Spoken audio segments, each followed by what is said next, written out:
useless. Yeah, I would agree. This whole concept of like, oh, narrowing the definition is so constraining. It's like, what are you talking about? Like, Right. that's a whole, how language works. We're Yeah. constantly narrowing things down.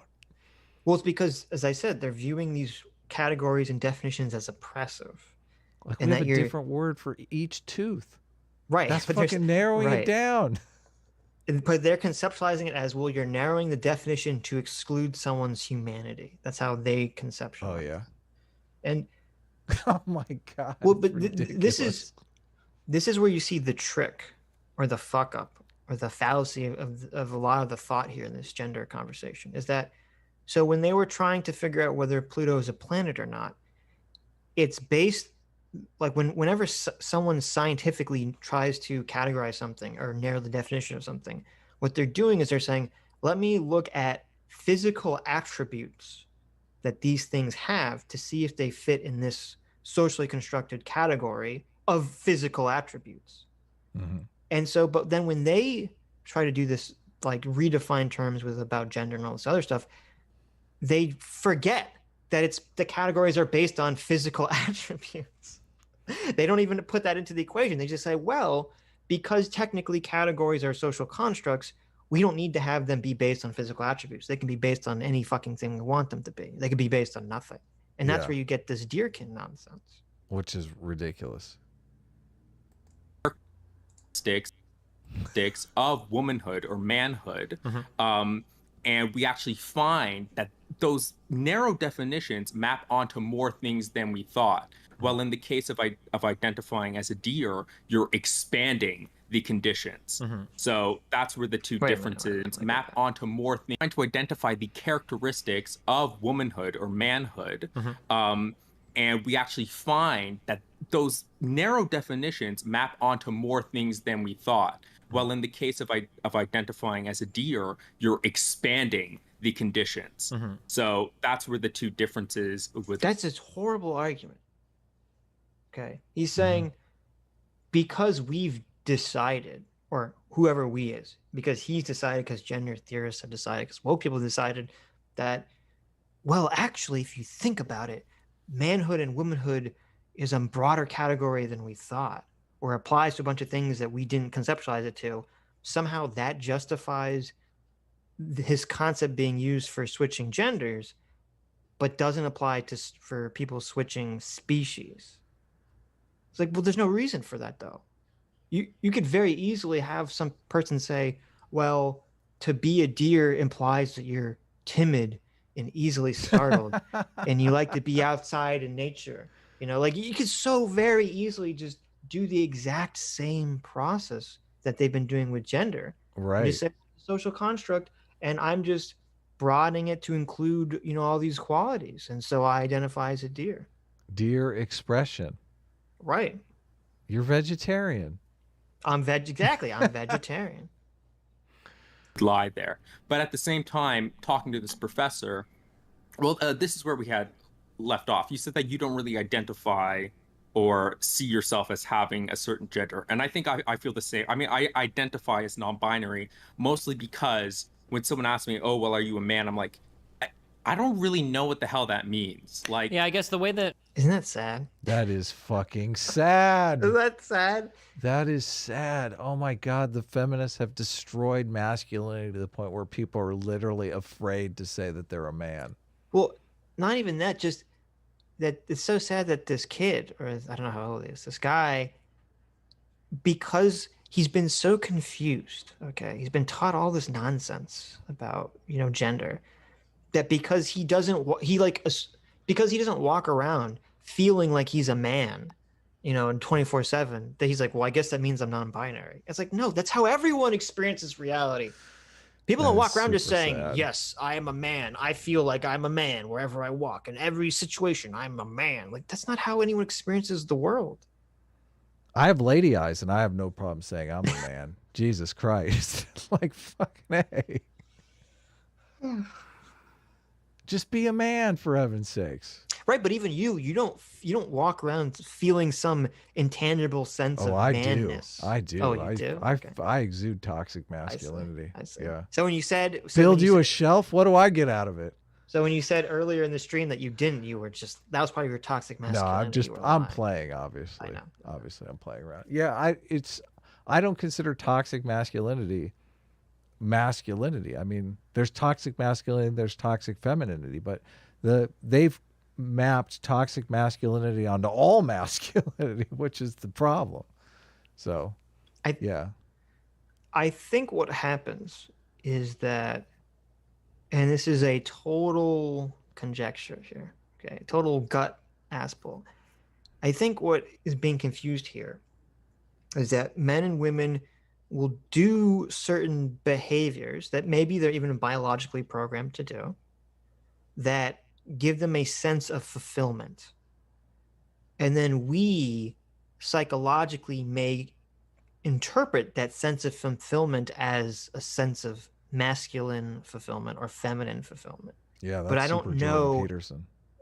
Right, but I don't know if there is if that's actually like if there's an actual biological sense of masculine or feminine fulfillment that people experience. Yeah. Yeah, it's tough.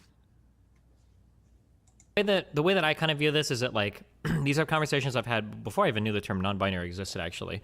But I guess like this is segueing into a totally different convo, so you can touch on this and then we can go back. But like in my preferred world, like I wouldn't really consider myself non-binary. I would just say that like the category of man is like expanded a bit such that you can include people that don't have like super strong like feelings of being a man. Like I generally wear masculine clothes and I generally like present in a masculine way. Like it's not the end of the world for me. Like if I wake up tomorrow and I was like a woman, I don't think I wouldn't care that much. Right. But like I don't know about that.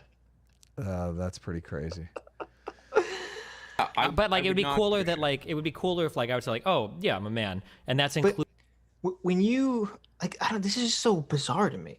Like when I get up in the morning and I open my drawer and I pull out like a t-shirt and blue jeans or shorts or something, I don't think like I'm reinforcing my masculinity to the world by wearing quote masculine clothing. I do think there is I mean, I've noticed women care a lot more about how they dress, what they wear. I think they put a lot more thought process into going through that sock and underwear short than we do. So no, that's 100% true. But I don't think that when women are like putting on, whatever clothes they're putting on, they're like, feeling some internal sense of femininity when they're doing it. Yeah, I don't. They're just thinking like, know. oh, I want to look good. I want to attract some, mates. I want to feel confident, blah, blah, blah, blah, blah, blah, blah. I'm curious if Destiny woke up and his penis was replaced by a vagina, but he looked exactly the same. I'm curious if he would still stick by that statement. We really need to drill in a little more. Poor Rem is not doing his job here. Rem, how are you going to let that pass? The dude said if he woke up tomorrow morning, it was a female, he wouldn't care. I know. Let's get his girlfriend on the line. Let's see if she would care. I think maybe she might have something to say about it. Alternative Factory for $20 says, if being transgender is not a social contagion and not a mental disorder, why would we naturally evolve to ending our drive to procreate? Do using hormones and having surgery not ruin your ability to have kids? So, I mean, first of all, gender dysphoria is still classified as a mental disorder, which I don't have a problem classifying it like that whatsoever. Any day now could be changed. I don't think it will be because of medical insurance reasons. It still has to be treated as a medical procedure. You're right. Yeah. All the incentives on both sides, the activist side and the medical community side. Now in Europe, the whatever it is they use, the WHO, the IC, whatever it is, the European one, they've done like this thing where they magically categorize it as not a disorder, but is some medical issue. Like they just basically redefine the word, say like, oh, well, now it has its own separate magical category. It's still a medical issue, but it's not a quote disorder. Like, and it's all, again, it's all word games. It's all word games. This is an interesting situation because if you recategorized it, you'd probably get less of the surgeries going on. Maybe. I don't know if I agree with that necessarily. because people would have to pay for them and insurance wouldn't Oh, pay oh, for 'em. oh, I understand what you're saying. Yeah, I Yeah. thought you meant people would be motivated less. Yeah. No, Like, people would be just as motivated. They just sure, won't have sure. the means to do it. Sure. But to answer but going on the super chat question, I mean, it is natural that people are gay. That is definitely, and that has been a question people have asked. How come being gay is an evolved tendency? Because you're basically ending your ability to procreate. Yeah. And I forget, there's some explanation about why they think that that trait has stuck around through evolution. Because of tribalism. It's if you have if you have extra males in a tribe that are taken out of the marriage market, they're not creating conflict, and like males are great for defending the tribe, Other procuring reasons, resources. Yeah, Sure. all kinds of. Yeah, Like if that was one theory. yeah. Another theory I thought that was popular was it has something to do with population control, because they thought there's something about, isn't it like the more children a woman has, the more likely that the male children will be gay or something. Really, I don't. I Yeah, haven't heard of that one. there was some study about this. I forget why. So there's all sorts of theories, but I mean, obviously, being gay is the natural process. There's other Yeah. animals that are gay, so it has stuck around in our evolution. Included like very easily, like, oh no, there's another category for me. I'm non-binary, right? Like it would be nicer to have that category be a bit more broad, but yeah. Okay, so I'm having trouble reconciling this intuition. Did you just reduce the non-binary category to confused? Can that be a Who did? gender designation? I thought you did. No. I don't. I really don't Confused. like the category of non-binary at all, I don't either. because There's no basically, utility in it. What's the utility in non-binary? well, there's lots of utility in it. Okay, the utility in it is if you're a white person, you could say, well, look, I'm oppressed. I'm non-binary. Social utility. Okay, The social I gotcha. utility, yes. But my problem with non-binary is that essentially by saying you're non-binary, you're agreeing that males and females are stereotypes. Okay, because what you're saying is, Whoa. well, it's like what Rem is saying.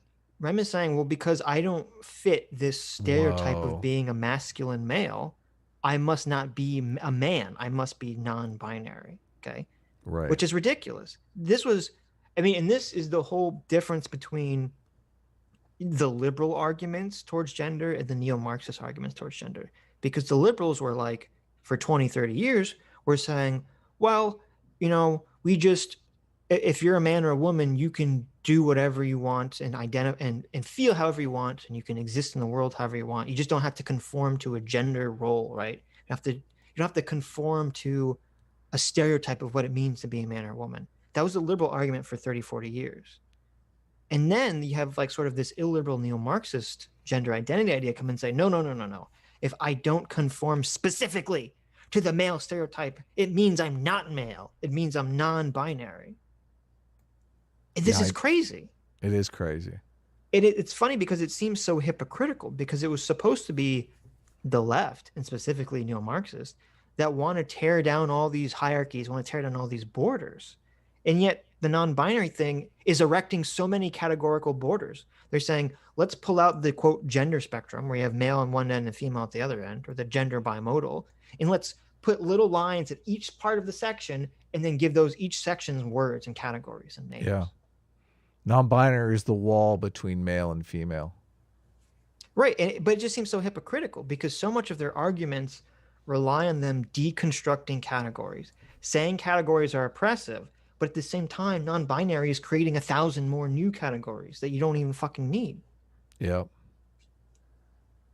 And that, to me, that shows the bullshit of their arguments, that all they're doing, and again, this is important to remember, all they're doing is they're labeling some category as oppressive.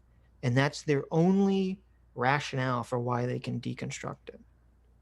And that's it. So as long as your category is not oppressive, you can create as many million new categories as you want.